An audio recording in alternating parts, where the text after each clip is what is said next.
Hello, Hey, how are you? I'm well. How are you? I'm doing all right. That's good.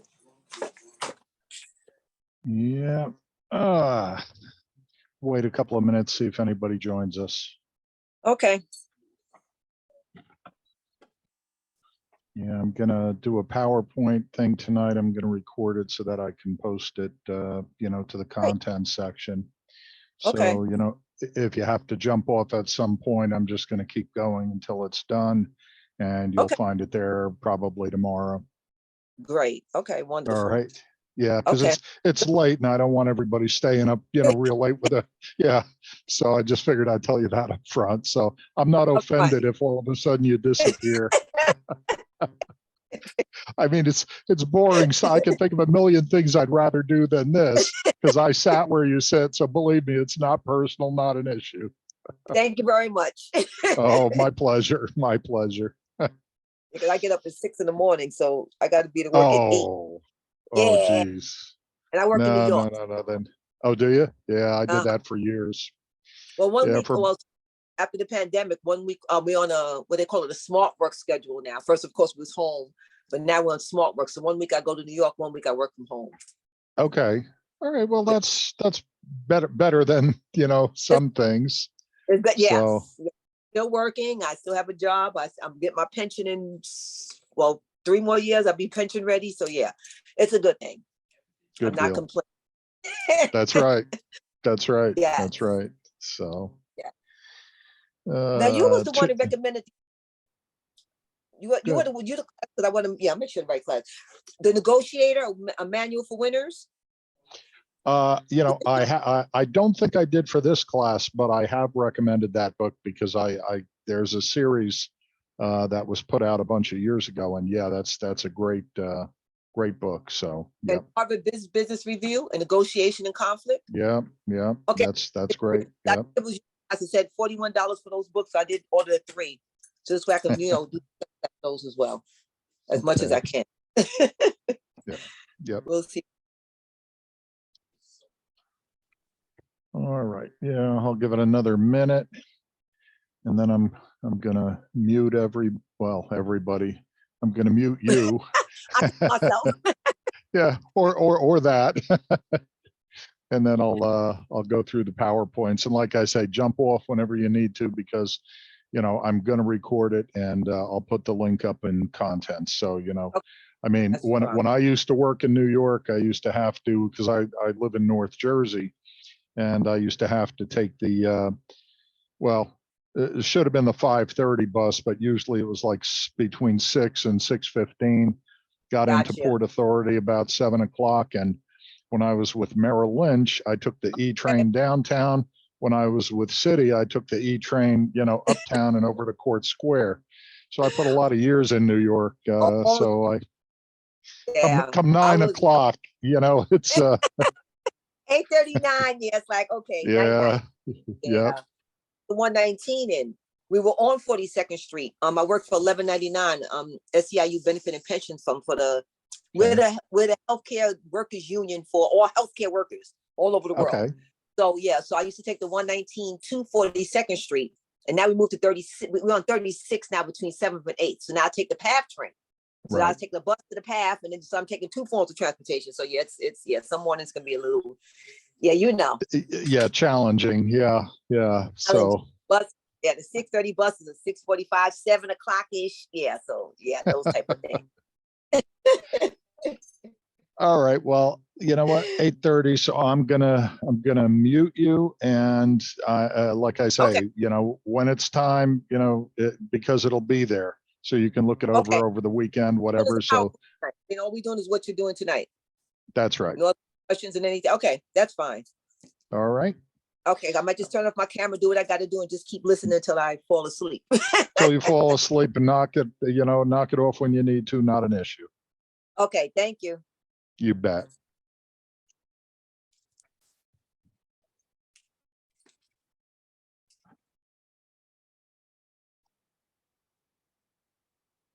Okay, I am going to share a screen and start to bore you to tears. And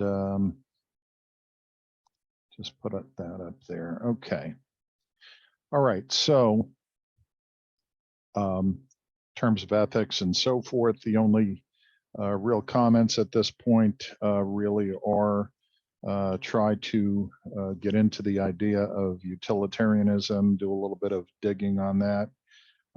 If it's textbook, that's fine. If it is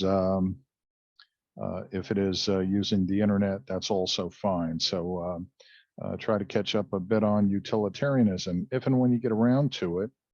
The other thing I'd like everybody to do is to locate that movie Wall Street, the one with Michael Douglas and Charlie Sheen in his earlier days, and just get a view on that, and whether it's YouTube or Netflix or whatever.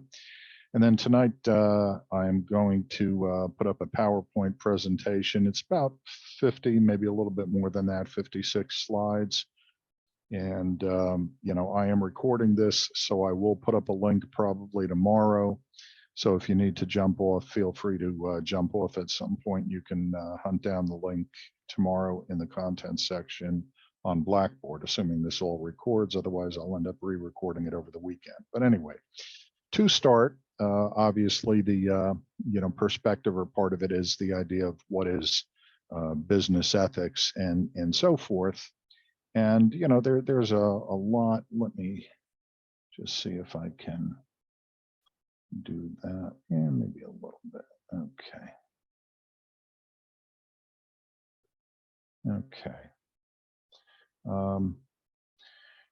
So there's a lot to business ethics, and ethics in general is kind of a moving target because, again, underlying theories pre-suggest outcomes, and outcomes obviously would be based on a theory, and not that we are necessarily normatizing one theory above another, although we are using utilitarianism as kind of our benchmark theory. So if we were to compare and contrast, and we'll talk about final deliverables in a little bit more detail, and I'll have some examples another day.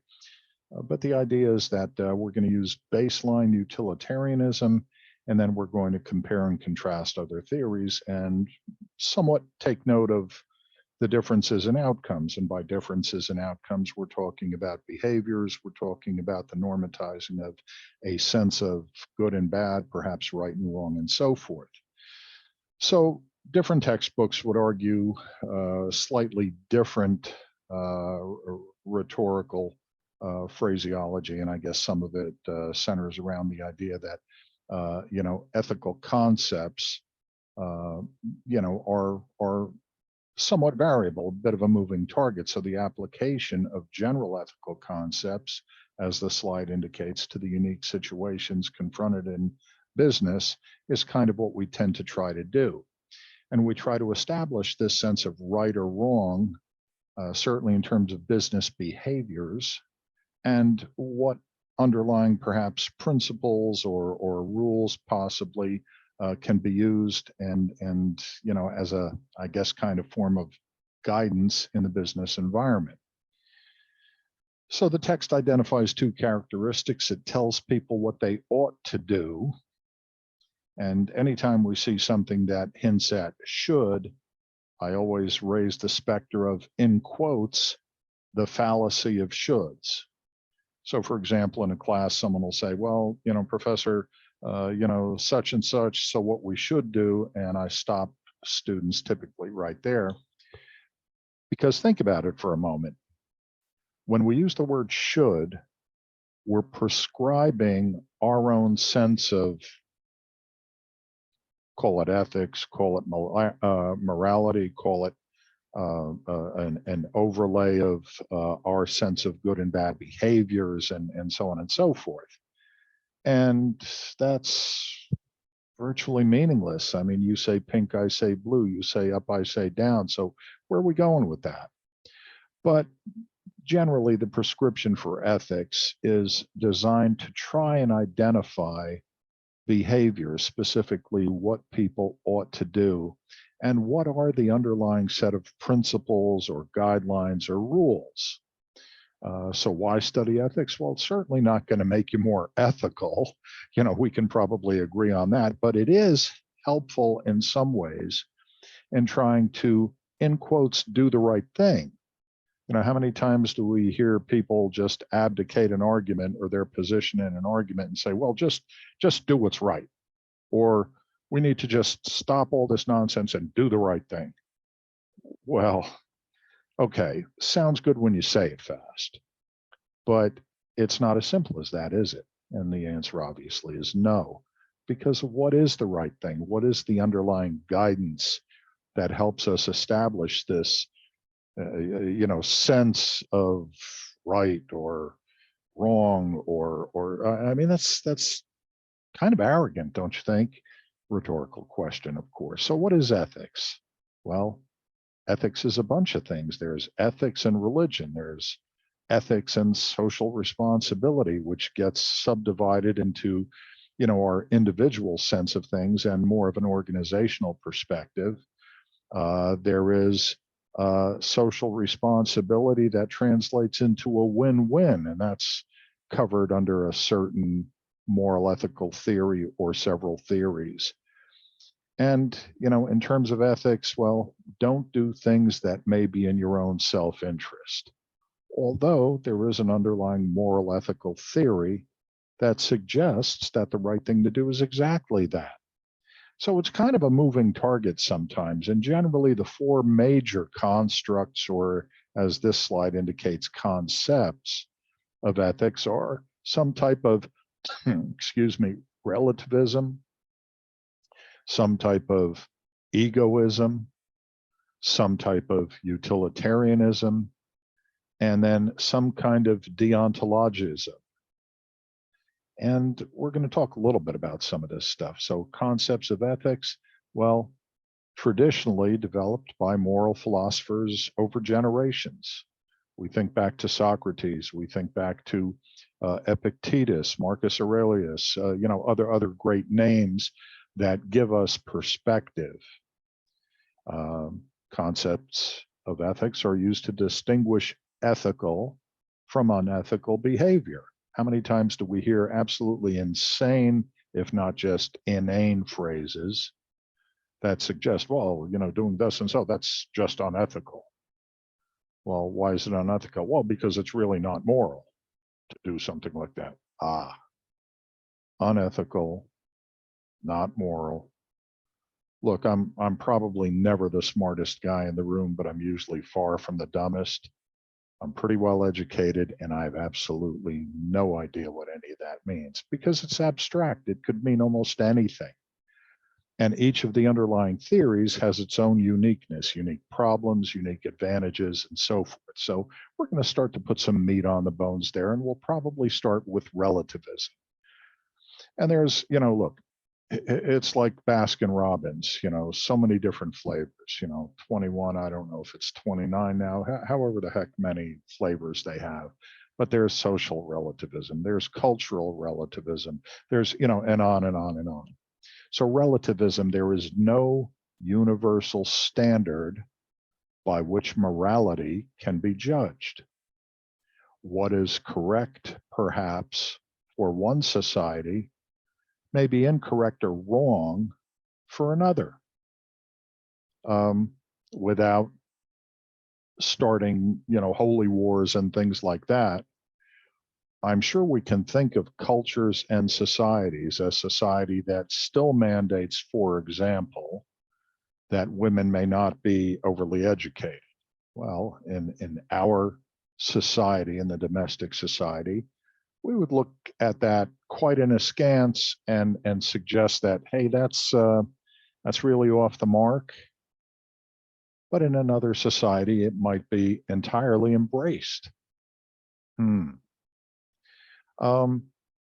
Ethics and morality are relative to a lot of inputs, relative to our programming, relative to different underlying theories. Now, typically in a classroom setting, I'd ask, what do you think of all of this? Well, you'll find that soon enough on the discussion board. Some of the problems with relativism, there are no absolutes. Well, so in some circumstances, the argument ensues that, well, murder might be okay. Slavery might be okay. Torture might be okay. Rape might be okay. These things that in our society, from our perspective of culture, are absolutely outrageous, intolerable. Some other societies look at this a bit differently. It's relative. Relative to what? Relative to which society, to which understanding, to which mythology we subscribe, to which belief structure we subscribe, and so forth. What is meant by society? Well, that's something that we can discuss at length, but there are things as sub-societies because we look at, for example, capitalism as if it were one thing. We look at socialism as if there's only one form of socialism. And, we look at things like relativism as if it's one thing. And society is just this monolithic sense of being or belonging, or perhaps it's not belonging. Well, that's not so. We recognize that within society, there are sub-societies. Some perceived to be positive by some perceived to be negative by some. Not our job to normatize, our job to understand difference. Typically, relativism and the problems that we encounter with relativism and the other underlying theories lead to some type of conclusion. In this case, it leads to a conclusion where basically each person's opinion is correct. Nothing that anyone does is morally wrong because it's all relative. Well, that doesn't seem to be a typically robust system or underlying theory. There is a theory in a major sense of egoism. One ought to act in his or her own self-interest.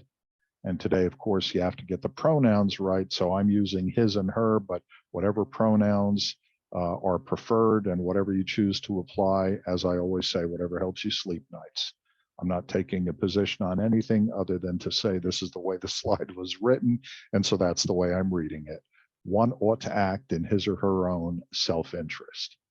So in other words, if it's good for me, it's the right thing to do. That's really what we're saying here. Ethical behavior is that which promotes one's own self-interest. We say, well, how can that be moral, whatever that means? How can that be ethical, whatever that may mean? Well, the underlying theory is ethical egoism. Ego to mean self.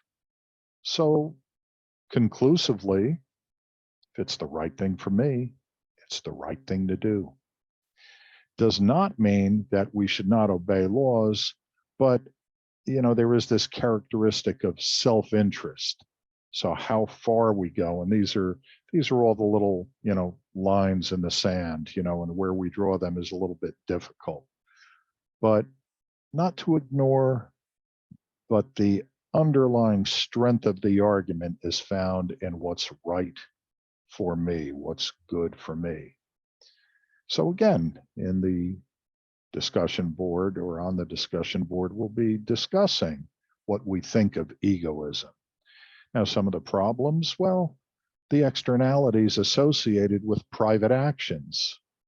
So for example, it's okay to dump toxic waste as long as I don't get caught, as long as it's not on my property. You get the idea.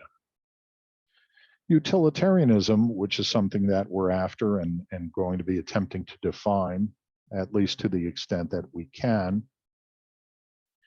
The morality of an action can be determined by its consequences. An action is ethical if it promotes the greatest good for the greatest number affected. So this is kind of like the cost-benefit argument. If all of these things that we would consider, in a sense, do more good than bad, are more helpful than harmful, then arguably the action is ethical. If, and as it's portrayed here, if all of the B's are less than the C's, In other words, it tends to cause more harm than good, well, then the action is unethical. Now, that seems almost reasonable because it's almost the characteristic behavior of majority rule. Well, what could possibly be wrong? 3,000 people say yes, 500 people say no. Well, the motion is adopted, right? It's the right thing to do because more people voted yes than no. More people supported an argument than didn't support it. More people voted for this person than didn't vote for it. However you want to cast this. Sounds good when you say it fast. Underlying problem, of course, is it really sucks to be in the minority in any kind of an argument. So, for example, I recall a time, I was actually alive for a portion of this, when women didn't have the right to vote. Well, the majority said that's the way it ought to be. I'll bet the minority in that argument, AKA women who couldn't vote, I bet they were a little bit pissed off about that. I think I'd be. And we can relate to other very sensitive issues in history that would produce the same result. So it seems to me that while utilitarianism rhetorically seems like a, in quotes, good thing, whatever good thing might mean, I'm not sure it's as simple as all of that. Harry Truman ultimately decided to drop, in quotes, the bomb on Japan.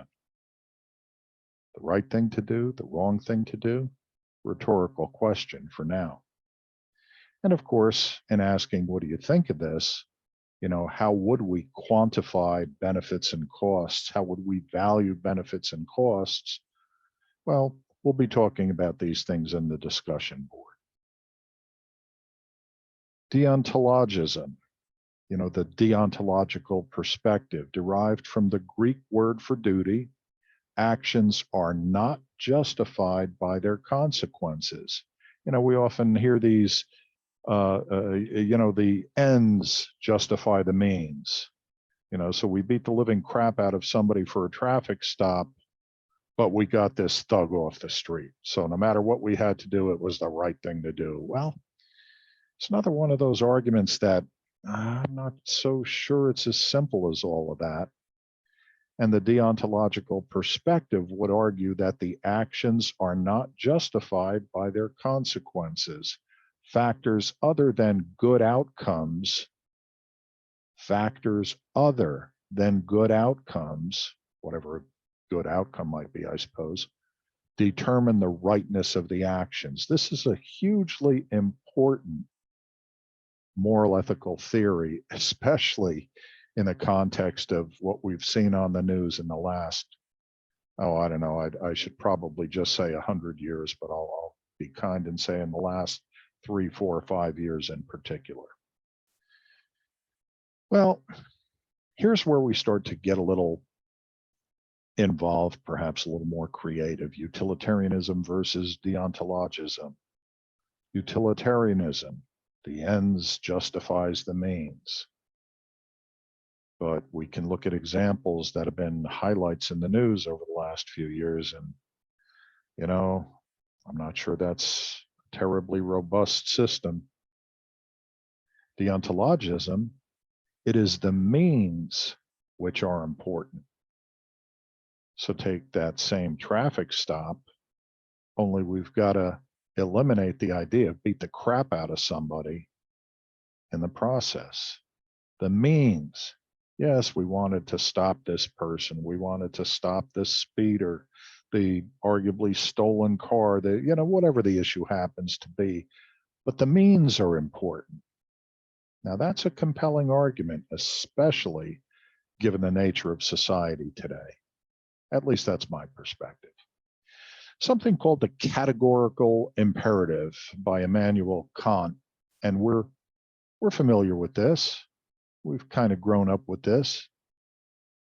I ought, and this is the quote, I ought never to act except in such a way that I can also will that my maxim should become a universal law? Are you willing to permit everyone to adopt this action? Yes is moral, no is immoral. Put differently, remember Kantianism, and we'll talk a little bit about that, but it's dealing with people. It's not that like Kantianism is not like something is right which is written in the book and you should never like it's always right. Like if you do something from book or something like that, it will be always right, right? Perhaps Does that make somewhat, but I'm gonna mute everyone till I'm done. So sorry, but you will get your answer shortly, and if not, you can ask the specific question. But I'm recording this for everyone, so I'm not really gonna entertain too much right now. But basically, it's treat others as you would expect to be treated.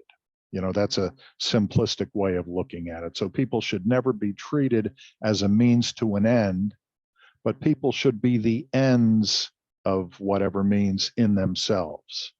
Treat people as ends require, and as ends requires respect for each person. So on that basis, we would be compelled to reject slavery. We'd frankly be compelled to reject murder and rape, et cetera, et cetera. And some of the more compelling questions, which again, we'll try to deal with in the discussion board, is how to deal with employees. So, you raise a compelling point, and I hope we'll answer it in the slides, but if not, you'll have the chance to ask a direct question afterwards. But you will also, not to put too fine a point on it, but you'll also see this in the discussion board real soon. But the basic argument, remember the golden rule, treat others as you. Well, that's kind of what we're saying here, except that we're also taking the compelling aspect, which is, treat people, and probably we should stop there. Treat people, period. And the other stuff will come along. General ethical behavior. Well, whatever that might mean, once we decide under which theory. So when we say, well, that's unethical, my first question is, well, under what theory do you make that argument? But general ethical behavior, depending on the theory, builds security potentially, friendliness, cooperation, and trust in society. Absent some, absent some robust enough theory. And so far, if you look at what's been defined, we're not really talking about utilitarianism. While we're using that as our benchmark, you won't hear me argue that that's a robust theory. Why? Because it disenfranchises the minority viewpoint. And while so we could mob rule anything. You believe that everything should be blue, and if the majority agrees with you, then everything gets painted blue. Well, what about those that like the color pink? Well, the hell with them, they lost. Really? That's the society we want to build? That divisive, that insensitive? The outcome is other than, the notion, the device. So general ethical behaviors, well, these are the public goods, so to speak, versus bads, I suppose, created by generally ethical behavior. Security, friendliness, cooperation, trust. Boy, that's a tough one. So these are aspirational, just like Maslow and so forth. Maslow's sixth is certainly aspirational. I don't think anybody ever really gets there, but that's a separate argument. So what are characteristics of public goods as opposed to, I suppose, public bads? Well, not subject to exclusion, cannot exclude people from consumption even if they do not contribute. Well, there's certainly an argument there. Joint supply, provide for one individual, provide for all. There's certainly an argument there, and I'm not going to pull the pin on any social grenades here, but the obvious one that jumps out is healthcare, but we'll leave that for a different argument at another time. there's always the free rider problem. You know, in society, for good or for bad, depending on what you believe to be an underlying theory that is robust, you know, I guess I'd put it this way: you have the producers and you have the takers. You get up and take that 6 o'clock bus to the train to the job and reverse it at the end of the day. Well, somebody somewhere is, you know, potentially, you know, sitting in the pub, restaurant, uh, diner, whatever it happens to be, collecting, let's just say, benefits, whatever that might mean, but not really needing those benefits. It's just the idea that, well, why should I work?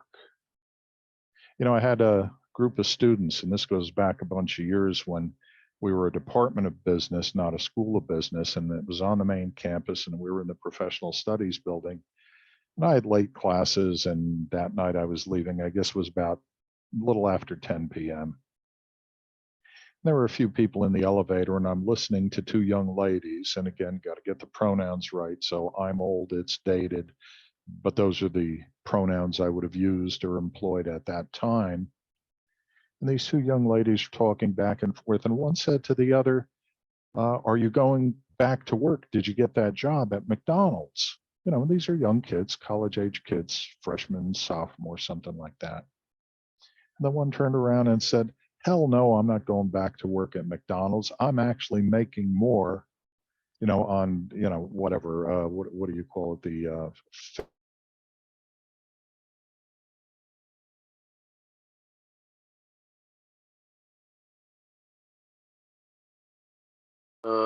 You are on mute, Professor.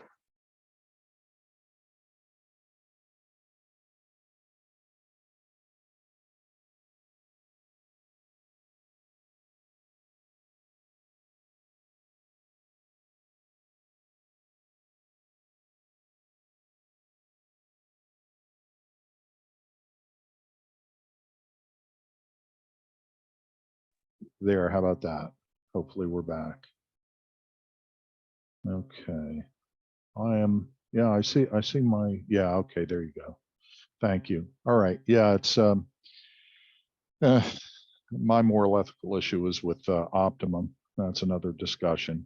Anyway, let me try and go back to where we were and try and pick back up. All right. Okay. Anyway, so make a long story short, you know, the idea of the free rider problem, you have producers and takers, and, you know, obviously it would seemingly be inappropriate for one to rely on the other errantly, and we'll try and define that. Then there is this categorical imperative and the idea of public goods versus public bads. And the goods, of course, again, security, friendliness, cooperation, and trust. Well, you know, again, these things are not subject necessarily to exclusion. They're not mutually exclusive. And we do still, with the categorical imperative, have this free rider problem, which again, you know, producers and takers. Example, is it ethical to rob a bank? Well, I don't work, don't make money, don't do this, don't do that, so I'm going to rob a bank. That's how I'm going to make my money. Could be a problem depending on the underlying moral ethical theory, unless I suppose it's ethical egoism. Is it ethical to give everyone in this class an A? Now, I'm sure that would be an easy one to reconcile under any moral ethical theory. But what about those that really do the work, really do the reading, really do the research, really participate, and then some that don't? What do you think of this idea, the overarching theme of deontologism, or the deontological view? And again, we'll talk about that in the discussion board, but clearly there are conflicts between some of the duties prescribed by the theory. The utilitarians argue that secretly, you know, they appeal to the consequences that demonstrate the rightness of actions, But again, is that universal? Is it based on the size of the argument, more yeses than nos? What would deontologism have to say about that? So there are some ethical tests that we apply in business. And again, looking at this from a quadrant perspective, the first test is it legal? Okay. So we have legal, illegal, ethical under some theory, unethical. And all of this imports into corporate decision making. So there is the side that says, well, it's both ethical and legal. Presumably we name some kind of moral ethical theory. It's ethical, but it's illegal. Now, again, we can think of a contemporaneous issue, and again, I'm not looking for a holy war or a fight here, but where many would argue that a certain contemporaneous issue is ethical, but is apparently illegal or becoming illegal in several states. Again, I'm not pulling the pin on any grenades here, but I'm sure we know what I mean. There's unethical and legal. So ethical, legal, ethical, illegal, unethical, but legal. Now think about, and I'll pick an easy one and I'll say, remember women's right to vote. It was legal for a period of time. That's what the law was. I used to make a joke here about women drivers, but that's hugely insensitive. Although I'm tempted to make that same joke, I'll just leave that where it is and put a whole bunch of question marks there. And that's a joke, by the way. My wife always turns around and says, you can't say that. Sure it can. Your driving stinks, but anyway. Anyway, unethical and legal. Then there's unethical, both unethical and illegal. So this is the quadrant structure that we have, and these are the tests. Well, 1 and 4 are pretty easy. If it's ethical and legal, okay, well, what's the issue? The other end of that is unethical and illegal. Well, what's the issue? It's these two middle ones. And that's that so-called gray area where so many things seem to fall. So many contemporaneous issues seem to fall. The only easy answers to those kinds of problems were yesterday. They were answered yesterday. All the others still remain. Why? Because they're not easily solved, because there is no universal truth. Aristotle taught us there are no absolutes. Epictetus teaches us life is not fair. So there are competing views. Which is right, which is wrong? Well, apply an ethical test or ethical theory and see where it takes us, and you have your answer.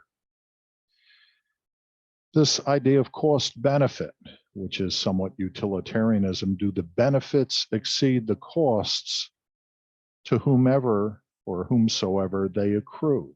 Rhetorical question.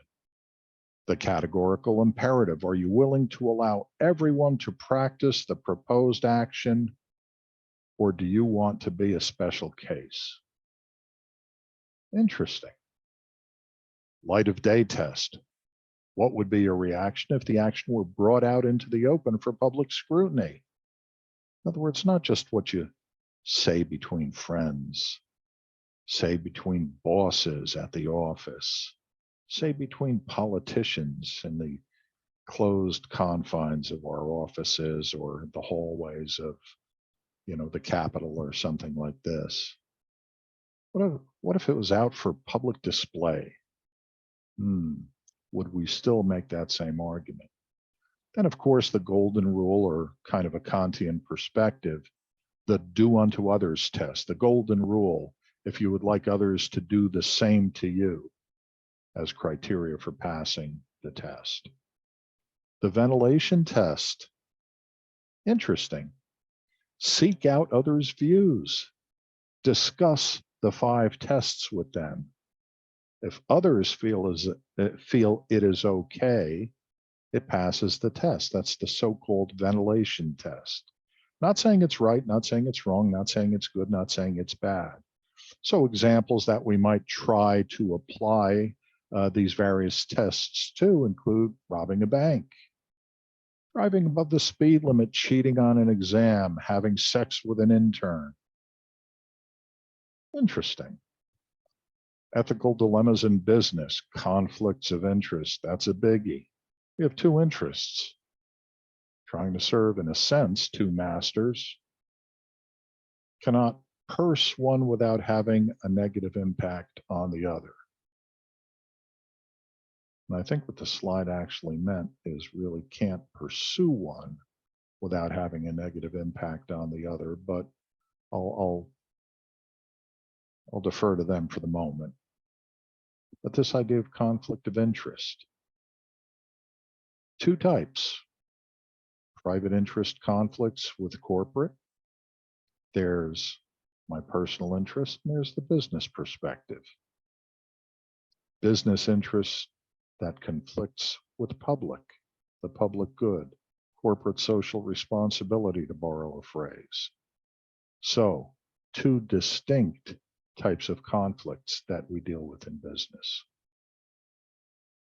Okay, conflict of interest mini case. Well, personnel director, brother-in-law out of work, really a lackluster performer, unemployment is about to run out, and since it says brother-in-law, he will lose the house. Sister calls you and asks you to recommend him for the job. What would you do? Yeah, tough one. Do I want to see my sister and brother-in-law out on the street? Even though he's a loser, am I going to hire him? It's a tough one. It's a tough one. Conflict of interest. Whistleblowing, the act of disclosing wrongdoing in an organization, like blowing a whistle to call attention to a thief. And you have both internal and external issues that are entertained. Now, can this be divisive, or, as it says here, cause bitterness in an organization? Absolutely. Dissent. We must speak out against others in the organization. Breach of loyalty, perceived as one who violates confidentiality and loyalty. Accusation singles out specific individuals as threats to the organization or to the public. Some of the arguments that surround this, obviously, include that oftentimes these are personal vendettas. I got treated like crap, so I know where there's a scab in the organization. I'm going to pick at that scab until it bleeds. Then I'm going to draw attention to it. Public, media, whatever. I may not have real information. I may make up huge stories. Whistleblowing is a dangerous profession. Opens us up to retaliation, to be fired, to be blacklisted, to be transferred to undesirable locations. You get the sense of all of this stuff.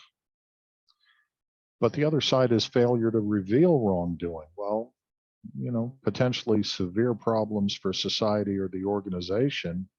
And then you become complicit in this because you become an accessory, either before or certainly after the fact. So, what do we do? Well, the ethics of whistleblowing, is something to be wrestled with. When is it ethical to reveal wrongdoing? When is it ethical to remain silent? Tough things. Whistleblowing example, we're in charge of quality control. The company makes parts for automobile brakes. We find a defect in a particular brake part, which could cause failure in the braking system. Now, the failure is not certain, and it may take many years to develop. Well, I'll be long gone by that. Well, what do we do? Or what do I do? Do I go to the VP of production, my boss? And if I do, and he says, look, overlook the defect because the company, the recall would be astronomical, we'll lose a fortune. What are you going to do? The Challenger disaster, with that teacher in space thing, Krista McAuliffe. Solid rocket boosters were made by a company I used to do business with in another life, Morton Thiokol.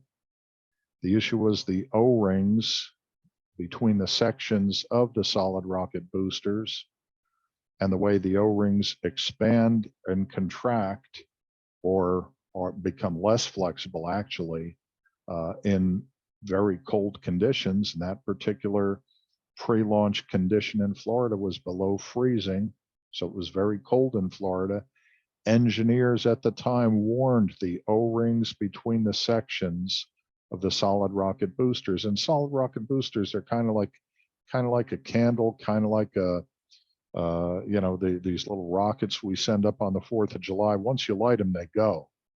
But when you have different stages, you seal between the stages with these O-rings, these rubber rings, so that there's no leakage of explosive gases, leakage of those gases as they're burning. Well, that's what happened. NASA management made the decision to launch, and we see the outcome. Well, a cautious approach to whistleblowing perhaps is to make sure the situation involves an imminent threat, whether to society or business or something like that. We need to be able to document all of the allegations. We need to examine internal whistleblowing first. And then the decision is, should this be anonymous or should we put our name on it? Well, there's a lot to be said there, but I will say that if I were in that circumstance, I'd certainly line up another job first. Bribery, a payment usually to public officials to induce certain behaviors, to influence outcomes. Well, extortion, the same as bribery, the recipient of payment initiates the transaction. That may be the difference. Case, well, an international consulting firm designs and supervises construction of hydroelectric power generating systems. Your proposal is far superior to any of the competitors. It's technically better, it's a lower bid. To get the job, though, you're told you must deposit $250,000 in a particular official's personal Swiss bank account. Well, the question ensues. Should you pay the money? Well, under the Foreign Corrupt Practices Act of 1997, the answer is clear. Now, are grease payments allowed? Some society, sort of, I guess the expression would be to grease the skids. Well, some societies, yes. It's standard practice in a lot of foreign countries. Even though we'd like to say it doesn't apply here, it actually kind of does. In another life, I was involved, and I make no secrets about this, but factory automation and robotics and all of this. And every 2 years in Chicago, there was something called IMTS, the International Machine Tool Show, which had all the latest robots, injection molding machines, factory automation systems, et cetera, et cetera. And so going to McCormick Center in Chicago, of course, when you set up a show like that, you have some of your newest, best machinery on display. You pay for booth space. You pay for carpeting. You pay for electricity. You pay for the backdrops. You pay for, everything you can imagine. You pay the riggers to move your machinery into particular spaces. You pay for the electricians to hook it up. If there's any plumbing required, you get the idea. Well, that's the official stuff. But I assure you, and this goes back to when I was working with the Japanese firm. Before I left for Chicago, I went up to the American president, and we gave them all American names. And I said, Tony, okay, look, I need about 15,000 in cash to go to Chicago with. And he looked at me and he says, 15,000 in cash for what? And I said, well, for the electricians, for the riggers, for the carpenters. And he said, all of that's been paid. I said, Tony, you're not understanding me. McCormick Center in Chicago is run by some very strong labor unions. yes, we've paid the official rate for everything, but if we don't grease these individuals, the day the show starts, you will have no electricity, no running water. You know, you get the idea. Well, he was absolutely incensed at this. Says, no, we will not do that. Okay. So I go off to Chicago, and sure enough, day of the show comes. Tony shows up, and he's got all these big shots, these corporate executives from Japan, and there's nothing running. And he comes running over to me, and he says, "Why are the machines not running? Why are there no lights?" I said, "Well, we don't have electricity." "Why don't we have electricity? We paid for it." And I said, "Tony, I told you. I told you what we needed to do." And so very quickly he ran out. I guess whatever bank they were affiliated with, he came back with a bucket load of cash, and I greased everybody we needed to grease. Now, the right thing to do, the wrong thing to do, ethical, unethical, where do we draw those lines? Bluffing and deception. Well, negotiating a labor contract is like, somewhere along the lines, I guess one of my sons, who at some point in time got arrested for, I don't know if it was just, driving or driving under the influence, whatever the hell it was. But somewhere along the line, somebody came up with the idea, well, the police have to tell you the truth. What utter nonsense. The police don't have to tell you the truth any more than anybody negotiating a labor contract does. So bluffing and deception, is that illegal? Probably not. Is it unethical? Well, that's a different argument now, isn't it? So the plant has experienced losses over the past several years. Nobody's really clear why. But whatever the reason, the management side wants concessions from labor. They tell labor that the plant will be closed if no concessions are made. In reality, no such plans are contemplated. Is this ethical? And we'll keep that as a rhetorical question for now. But again, managerial implications, top management, leadership, and org culture drive a lot of this. Realistic goal setting on both sides drives a lot of this. There's something that on the soft science side, we sometimes refer to as an ethics audit. And that's really looking at, I guess some phraseology would be corporate culture. Are we a bunch of no good, low down, lying, thieving bastards, or is this arguably an ethical organization, whatever that might really mean?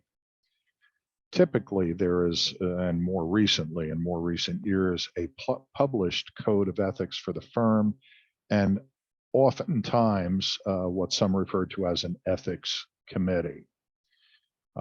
There is also an ethics advocate, whatever the title might actually be, for individuals to approach. And there is some kind of a whistleblowing mechanism in place. And lastly, and again, this ethics training, as if that's going to make someone ethical. But the theory, at least, is that the firm undertook everything it possibly could to create an ethical organization, including training. Now, most of us realize that that's nonsense, but at least the situation is that the organization could say, hey, look, this is the latest thing that's out there. We spent the money, we did it, we did everything we could.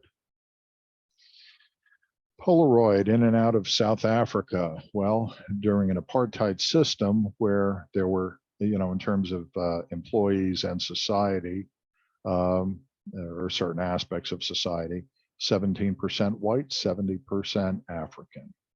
But only whites could be in government and possess firearms. So this was, in a sense, enforced segregation based on race.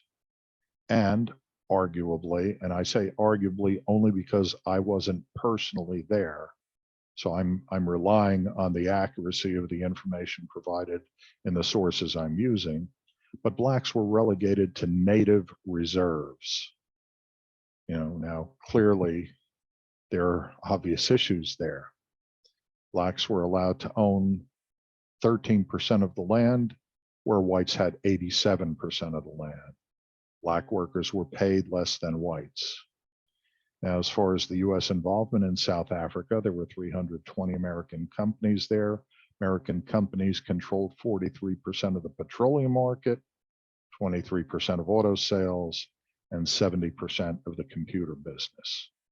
So Polaroid, rumors that products used in something they called the passbook system, well, commission in South Africa, no sales to government, improved salaries for Blacks, for local distributors and suppliers, training programs so Blacks could take better jobs, some profits for Black education. That was Polaroid's perspective. Historically, we'll talk about whether they were successful or not. I will only suggest to you that for that and a whole bunch of other reasons, Polaroid really, for the most part, no longer exists. There are bits and pieces that are still owned by other firms and so forth, but that's another discussion. All right, we're getting near the last couple of slides. So successive program, well, you know, improvements in Black salaries, advancement and benefits. The principle of same pay for the same job was finally accepted. The ban on direct sales was successful. The ban on indirect sales was not successful. Direct sales, by the way, is something the company can individually control, whereas indirect sales is typically subsidiary or private distributorship companies, mechanisms, and so forth. So when we say successful in this area, but not in that area, an individual company can't control everything typically. Sales to government, well, we'll talk about Frankenhirsch another day, but all of this to say that what is the ethics of American companies doing business in a company with human rights abuses? Was Polaroid responsible for the use of its products? Are companies responsible for the use of their products? Or is it as simple as saying, hey, look, we build a car, if somebody gets run over by that car because of some driver, that's their issue, not ours. I mean, again, it's not a simple argument. I know in a more contemporaneous example, there's a lot of passion behind a particular argument, but it's very similar, you know, and maybe we'll talk a little bit about that. But again, I'm not about pulling the pin on grenades here. Was Polaroid's presence a positive or negative influence on the Black community in South Africa? And then over the 40 years since, what's happening in South Africa today? All right, that's the essence of what I wanted to present. I guess we're unmuted, so I expect Vancy is, you know, got an early morning, so I told her to bail out if she wanted to. And, I'm still here. I'm still here are you? too. You're both still. I'm dedicated. I'm dedicated. What is wrong with both of you? I have to tell you. I mean, this is unethical. I'd be in bed. You've got to know that.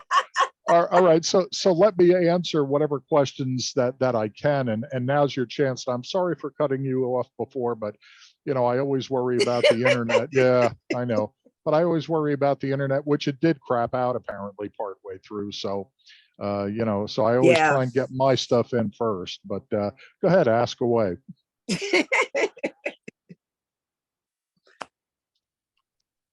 I have a question. I forgot to write on the discussion board because I didn't notice that. Is it okay if I write it now? Will be all right to answer the discussion board, right?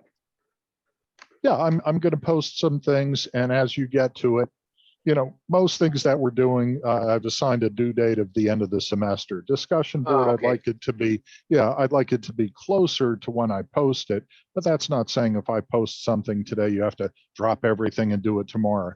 Sometime next week, if you get to it, would be good. Probably no longer than 2 weeks, but you know, because here's the thing, you know, one of the things I look at is if I post something and then, you know, 5, 10 people post their answers, and then somebody, you know, is sitting back saying, oh yeah, I see what they said. Oh yeah, I see what they said. And then they formulate an opinion that's really got a lot more inputs than the originality that I hope to find through your own critical thinking.